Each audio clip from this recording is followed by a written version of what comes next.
Hello and welcome everyone to Cafe. I'm Crystal Candy. And I'm Clarence Reynolds. It is great to be back with you to share all of the fun and exciting events happening this week. There is always a lot happening at the Central Florida Zoo. It's one of my favorite places to visit, and they have some new residents. Here is a little bit more from our latest visit.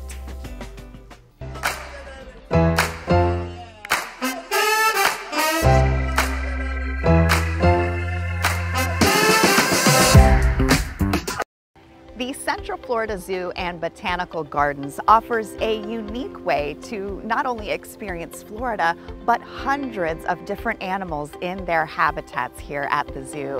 And we are here with the Director of Animal Operations. This is Chris Torge. And you have quite a few residents here at the zoo, right? That's correct. We have over 350 individual animals here at the Central Florida Zoo, from our smallest little tarantula up to our giant giraffe. You know, what I do love about walking through the boardwalk of the zoo is you might encounter, some incredible birds as you're walking that are in different exhibits. You have a great way of really folding in the animals to this wild Florida swamp experience here. Yeah, so we have a unique experience with our botanical gardens and the fact that we are such an outside zoo with all of the lush environments that we have, that we can have the gardens and the exhibits all sort of melding together. So it is a great fun experience. What are some of the big draws for the zoo? The ones that people come here and they have to see? I think a lot of people come here for nostalgic reasons, because they came here as kids themselves and they fed, the goats in the barnyard, and they fed the giraffes before, and now they're bringing their kids to feed the giraffe. And also the rhinoceros is always a big hit too.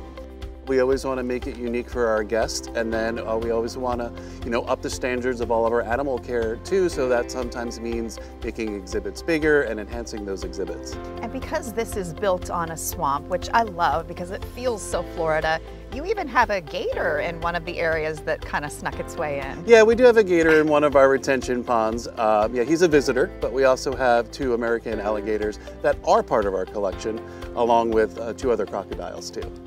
You guys have a really great opportunity with everyone coming in to really educate and also open their eyes to the conservation that is so important for people in your field and at this zoo. Yes, so that's a big part of why the zoo is here, to educate all of our guests. So last year we had over 55,000 people take part in our education programs, and that includes our daily classes, it includes zoo camps which happen throughout the year, and then our special events like night hikes and things like that. Yeah, I was gonna say, you guys are always doing something. If you guys check out their website, you will see there are family activities, there are seasonal activities, in addition to the zoo being open and offering just this beautiful opportunity to see all these kinds of animals. Yes, we're always busy here. So our events that are coming up soon are Hippity Hop, so that's our Easter celebration.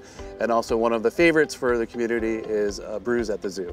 Brews at the Zoo. Now, we were able to experience the Asian Lantern Festival. That's really become a huge event for you all. That's correct, yeah. So that takes over the zoo for a couple of months, and this year we welcomed over 90,000 guests into our doors for that event. So what makes the Central Florida Zoo so unique in your experience? You've been in this field quite a while.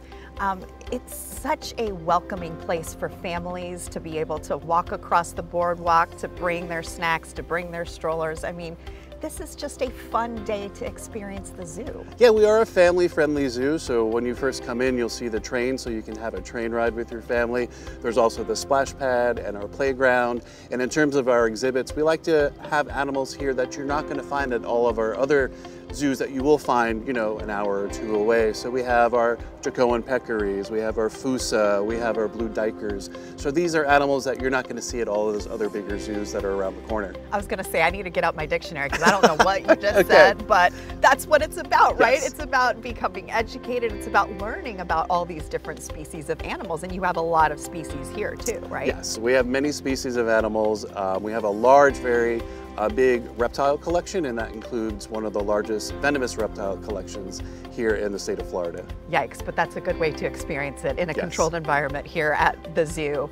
So you also have animal encounters in addition to all these events and just having this beautiful day at the zoo. You can get up close with some of these animals, right? Correct. So for a small donation, you're welcome to feed our giraffe, and that happens from 10 to 3 every day. There's also certain days throughout the week where you can meet a rhinoceros. And then on Friday, Saturday, and Sundays, we do what we call Amazing Reptiles, where some of our reptile keepers will come out into a demonstration area and show you some of our reptiles, and some of which will be venomous. Okay. Well, at the end of the day, why do you think it's so important for people to be able to come and learn and experience the zoo? For us, it's all about conservation. So if you come here and you see something that inspires you, you know, to recycle more or plant a butterfly garden or donate to a conservation fund, then we've done our job. So just something to be able to inspire someone coming in to learn more, to do more, to be more involved in nature. Correct, and you never know, because I was that little kid that was always excited to see the animals at the zoo, and now here I am. Now you get to see them every day. Yes. Well, thank you so much, Chris Torch, the Director of Animal Operations here at the Central Florida Zoo. And as you can see, there is a lot more to learn, so please check out their website at centralfloridazoo.org.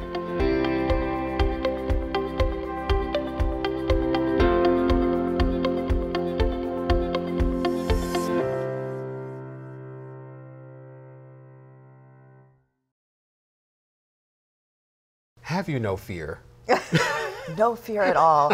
You know, I love the zoo, especially I have memories there, and I think a lot of people have memories from maybe taking their kids or their family or going to some of the different festivals. But it is such a laid-back Florida experience every time. You're going to have a good time. Bring your bug spray, though, for sure. Oh, yeah, definitely. Well, the Orange County Office on Aging presents another edition of its Life Information for Elders series. This month's theme is Activate Your Brain, the 8 pillars of brain health. The series provides practical answers to questions elders may have about connecting with community resources, healthy living tips, and staying active. The seminars are always free, and the first 50 people to RSVP receive a small complimentary lunch. To register for one class or the whole series, email officeonaging@ocfl.net. Check out the latest featured exhibitions at the City Art's Third Thursday Gallery Hop, where there's always something new. This month's edition takes place on July 18th from 6 to 9 p.m. The series features a maker's market, live performances, and food trucks. Third Thursday's footprint now covers a wide area of downtown Orlando, and for tickets, go to downtownaartsdistrict.eventbrite.com. Blast off with Orlando Science Center and explore the solar system at AstroFest on July 20th and 21st. Engage with astronomy, learn about rocket science, and discover why engineering is so important to space travel at the Out of This World event. AstroFest takes place from 10 a.m. until 5 p.m. on both days and is included with general admission and free to annual members. Visit osc.org for more information. The City of Castleberry is presenting an exhibition inside its City Hall called Interwoven, now until July 31st. The show highlights the interconnectedness of humanity through the lens of 6 talented African-American artists. Each piece of art tells a unique story, but collectively they convey a powerful message of unity and empathy while shedding light on the universal experiences that connect all of us as human beings. For more details, go to castleberry.org.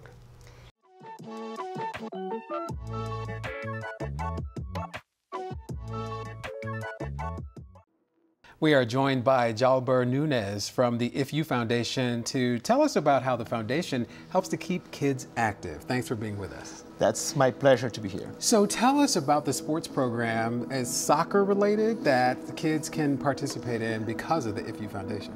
Exactly. We are delighted to offer this program. It is a soccer academy that we call, and it is open for kids from 8 years old to 12 years old. So, and we have classes here now in Windermere in Orange County, and we started this last year in September. Okay. So far we have approximately 100 kids with us, which is, we are very proud of this program. When you say soccer academy, do you mean, are they teaching kids like the ins and outs of the game, how to play? What do they teach? Exactly, exactly. So in the soccer academy, we want to bring the kids to the next step. So we are inviting those kids. Every 3 months we offer a tryout. So in those tryouts we are able to measure also. We work with 2 professionals, which by the way they are volunteers as well.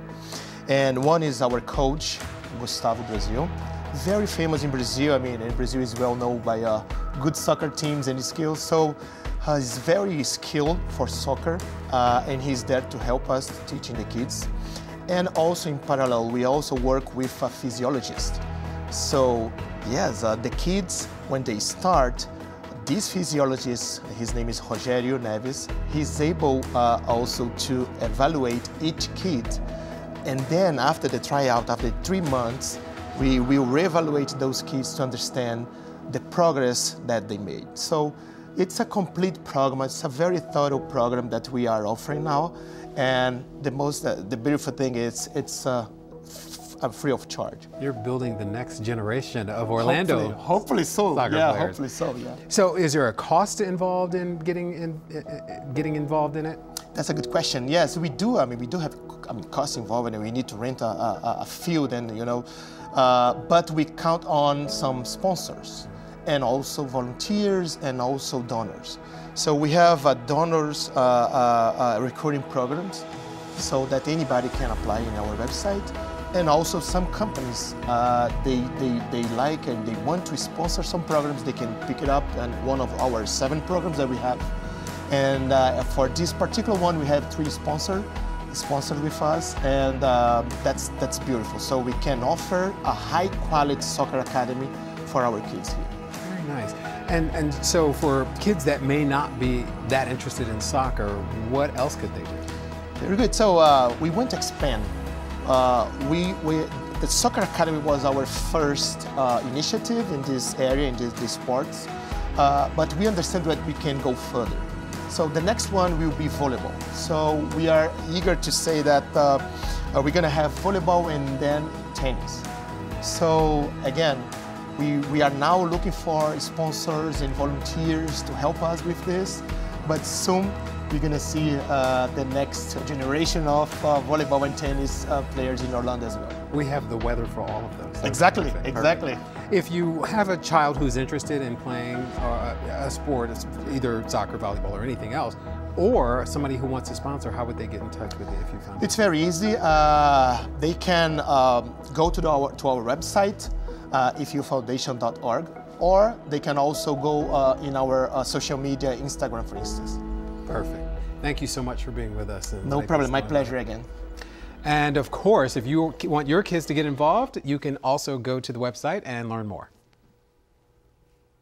The Orange County History Center presents Sensory Sunday, Sensational Sports Spectacle. I did it. It's on July 21st from noon to 4 p.m.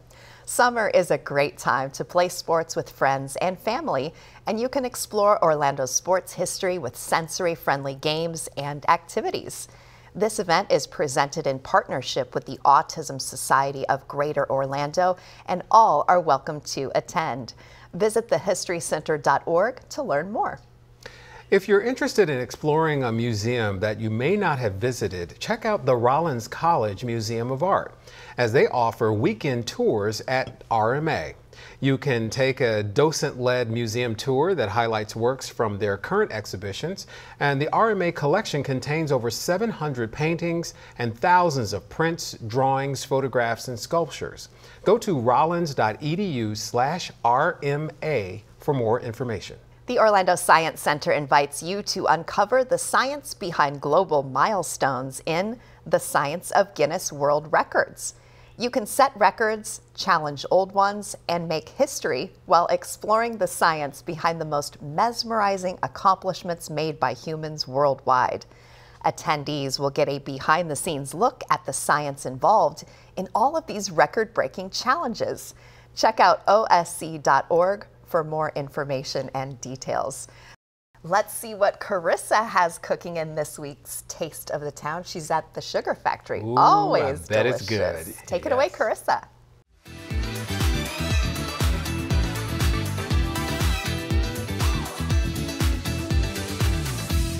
Hello and welcome to Taste of the Town. I'm your host, Carissa Clark.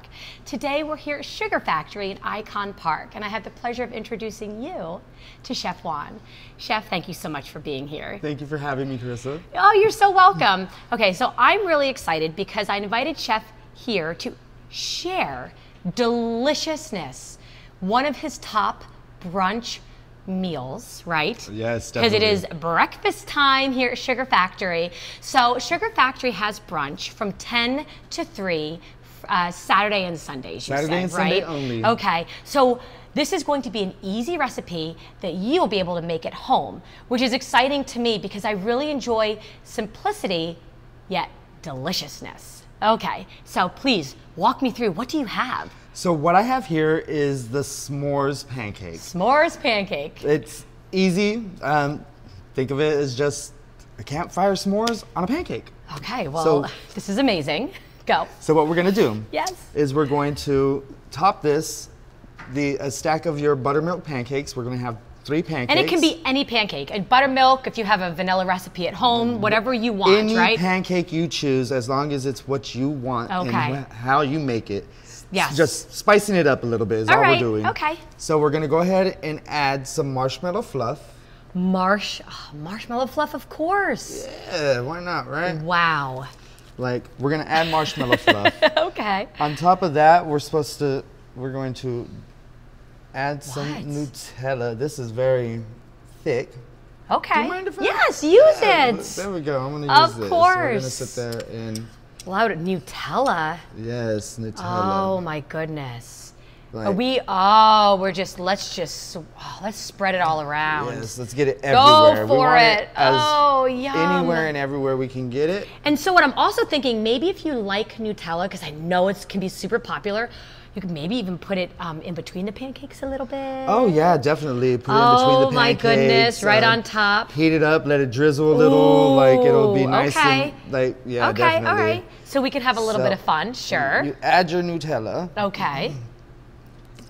Ooh, Sorry I got, about that. yep, All you're right. perfect. All right, so we're gonna add a graham cracker. Okay. And a chocolate bar. And we have a Hershey's chocolate bar. Okay. So we're gonna take a Hershey's chocolate bar and we're gonna just break it apart, sit there and add it just anywhere and everywhere, because you know, what's s'mores without Hershey's, right? Nothing. I don't know if I'm gonna want some more if I don't have that Hershey's. Right. Yes. Whipped cream. Whipped cream. Whipped cream is a great addition to any. Okay, so we have Nutella, pancake. we have graham cracker, we have marshmallow, we have whipped cream, we have Hershey's chocolate. And this is Then- also perfect. Like, I have kids at home. This is completely reasonable to include them in doing this, to get the family involved, to get the grandkids involved, so just to make memories, right? Be able to celebrate. Definitely. Okay. So the last thing we're going to Okay. add to this, and you know, is just we're going to add some chocolate sauce. Well, it's not drizzling the way I want it to drizzle today. Oh, that's okay though. Like, but we add our chocolate sauce. So I would imagine just heating it up. Yeah, just heating it up like it I did. mean, it still looks really fun though. And all I know is that this is packed full of flavor. So just heating it up, completely reasonable Yeah, to do. That is easy. Definitely. Okay. Oh my gosh. And this also makes me think of, like, I don't know about you, but I love s'mores, particularly if you make them in the backyard, but I think it's reasonable, and I never thought to make it into a pancake. So again, just like invite family, celebrate, just yumminess. What's the last step? So the final step There's is final we're gonna step? crumble one okay. half a graham cracker. Okay, over it. And top that off. Okay. Ah, the crumbles. And there you go. And That- that is our s'mores pancake. Oh my goodness. Just crumble anything and it's like a party, right? We're here to celebrate. We're here to have a good Oh, time. I'm definitely here to have a good time. Okay, so if you don't mind, I'm going to get in here a little bit and have a little taste, right? Because I know that this is going to be so good. I'm a crumble kind of gal, and I'm a toppings gal too. So, nonetheless,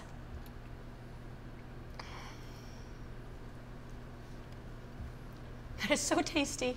That is so delicious. Chef Juan, thank you so much. Absolutely. Yum. please go to the website for more details. And I do invite you to come here to Sugar Factory for brunch to enjoy your taste of the town. Until then, I'll see you around town.